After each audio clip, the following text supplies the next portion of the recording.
Salam Rahayu Nusantara, salam budaya leluhur Jawa, salam budaya Tosan Aji Indonesia. Berikut ini saya akan berbagi wawasan dengan para sahabat muda Tosan Aji, khususnya untuk yang pemula mengenai beberapa dapuran yang berionikan untuk kepemimpinan dan ioni yang luar biasa untuk masa, tentunya untuk berwawasan mengenai pakem Tosan Aji. Pada dasarnya setiap keris itu mempunyai aturan pakem sendiri-sendiri. Yang vital adalah dapuran, pamor, dan tangguh. Untuk kali ini saya akan membagikan wawasan dengan dapuran, karena dapuran ini sangat penting, merupakan kunci pokok untuk mengetahui sebuah keris atau Tosan Aji.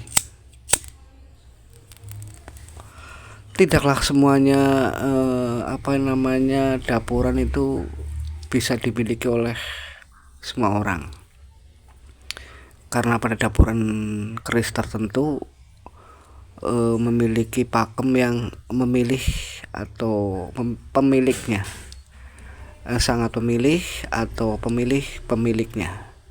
Jadi kadang-kadang yang tidak tahu akan ingin memiliki karena mempunyai kelebihan, keindahan tersendiri di balik dapuran tersebut. Pamor pun seperti demikian. Oke, saudara Aanjo, untuk yang menyimak, di sini ada beberapa contoh dapuran yang sangat memilih.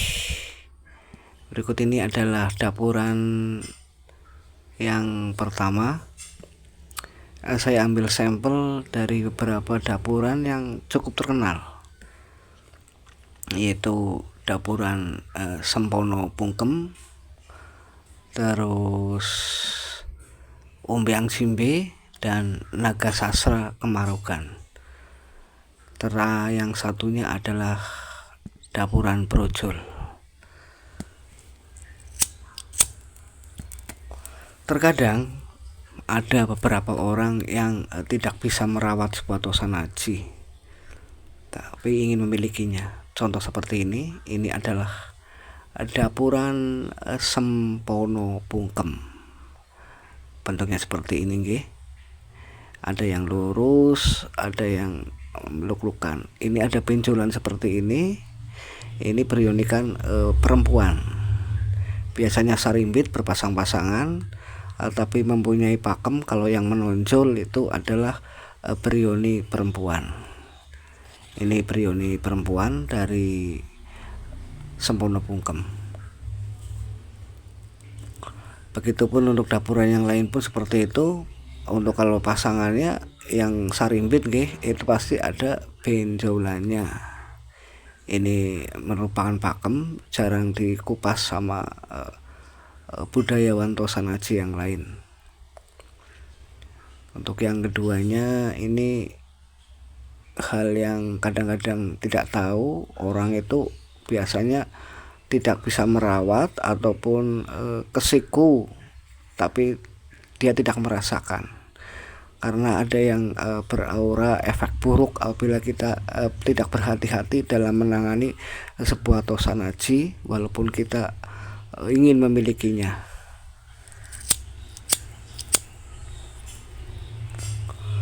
Oke, salam budaya Nusantara. Kita lanjut lagi mengenai bagian-bagian yang penting ya.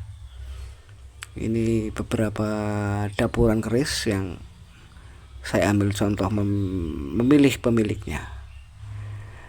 Adapun yang lebih penting lagi, yang penting kita harus merawat. Di samping memilih pemiliknya, dapuran-dapuran ini akan tidak cocok apabila dimiliki oleh orang awam atau orang umum, bagi pemula sebaiknya dapuran-dapuran ini dijauhi, kecuali satu dapuran yaitu brojol. Salah satu yang dapuran yang netral yaitu keris brojol. Lainnya agak riskan. Ini yang saya tanyakan tadi, ini perionikan laki-laki atau sempono bungkem, pasangan yang tadi yang saya terangkan sama nggih, mempunyai bentuk luk-lukan juga. Untuk tangguhnya tangguh Mataram untuk yang ini. Ini adalah salah satu contoh dari dapuran keris yang memilih pemiliknya, atau tepatnya boleh dibilang dapuran terah. Biasanya diwariskan turun-temurun. Yang kedua memilih juga, yaitu dari keluarga dapuran naga. Yang ini contohnya naga sasra Kemarogan.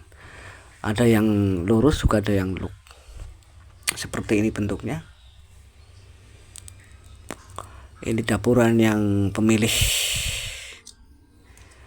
Jadi keluarga naga itu dapuran pemilih. Yang ketiga yang ini super pemilih juga, tapi jarang dikupas orang, yaitu Ombyang Simbe. Dengan ciri khas ada rajahan huruf Jawa.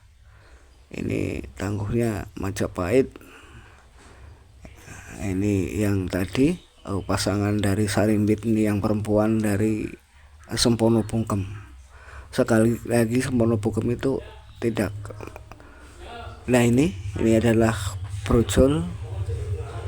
Ini satu-satunya di antara yang keempat bagian jenis ini yang tidak memilih. Ini yang saya sarankan kepada para pemula nggih. Salah satu contoh dari dapuran umum atau tidak memilih yaitu brojol. Akan tapi brojol juga ada yang memilih juga apabila pamornya pamor pemilih. Makanya saya sarankan mengetahui pamor dulu dan dapuran.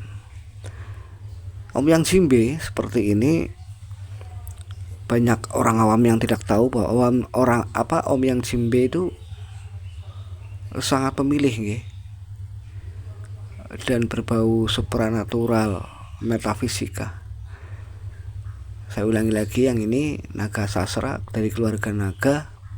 Semua keluarga naga biasanya keris keturunan atau memilih pemiliknya. Sempono bungkem juga. Ini yang perionikan laki-laki. Jadi jauhi dulu untuk yang pemula untuk keris-keris seperti ini, karena akan tidak terasa akan berefek buruk dalam aura ataupun di badan kita, tapi tidak terasa. Menurut pakemnya seperti itu, kita menurut aturan SOP saja. Hanya keris brojol inilah yang aman karena tidak memilih, tidak seperti yang lain. Saya ambil contoh seperti ini. Sebenarnya selain dapur yang netral, brojol, terus tilam sari, tilam mupi, serta kebolajer itu dapuran-dapuran yang umum. Karena bagaimanapun kalau barang-barang sepuh akan memiliki aura nggih. Hanya orang-orang yang mengetahui hal-hal tertentu selain kita mengkoleksinya. Jadi sangat vital pengetahuan ini saya bagikan, karena kebanyakan orang ini memiliki dengan nafsunya sendiri.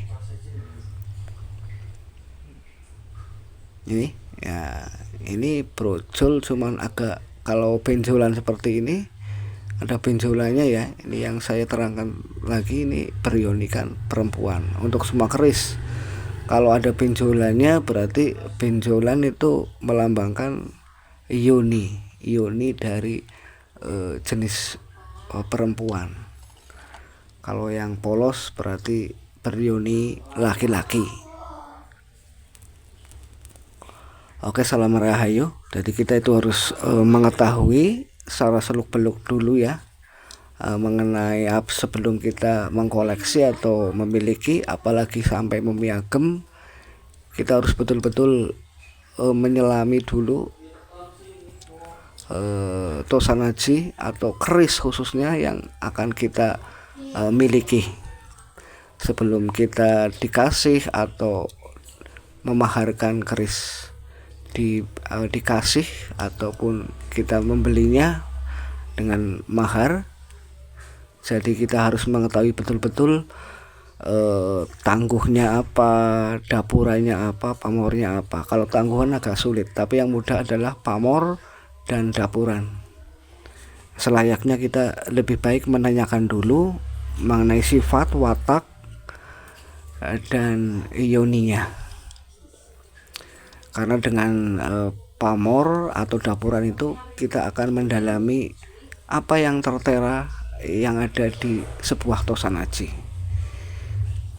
Saya sarankan lagi untuk yang pemula, kita memilih dapuran brojol saja, itu aman itu. Baik tangguhan asal dalam pamornya juga tidak memilih ya. Pamor pemilih juga ada, perlu diketahui. Rahayu, salam.